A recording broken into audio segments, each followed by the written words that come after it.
बिर्याणी 1 किलोची असू देत किंवा 10 किलोची असू देत, मेहनत तेवढीच लागते आणि वेळ सुद्धा तेवढाच लागतो. माझी चूल म्हणजेच माझी अन्नपूर्णा देवी, तिला मी हळदी कुंकू लावला, तिची पूजा केली आणि माझ्या कामाला मी सुरुवात केली. व्हेज और नॉन व्हेज अशा दोन्ही ऑर्डर एकाच दिवशी असतील तर खूप धावपळ होते. लग्नाच्या हळदीची 12 किलोची नॉन व्हेज आणि 2 किलोची व्हेज अशा दोन्ही ऑर्डर एकाच दिवशी होत्या.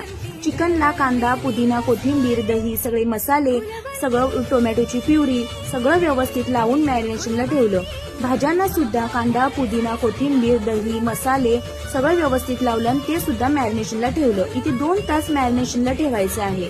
तांदूळ मी व्यवस्थित वाफवून घेतला, चिकनला फ्राय करून घेतलं आणि दोन्ही एकावर एक थर करून 45 मिनिटासाठी दमला ठेवलं. दम झाल्यानंतर त्यांना थंड 1 तास रेस्टिंगला ठेवायचं आहे आणि त्याच्यानंतर त्यांना स्मोक दिला आणि पॅकिंग करून वेळेत ऑर्डर व्यवस्थित पोहोचवून दिली. रेसिपी आवडली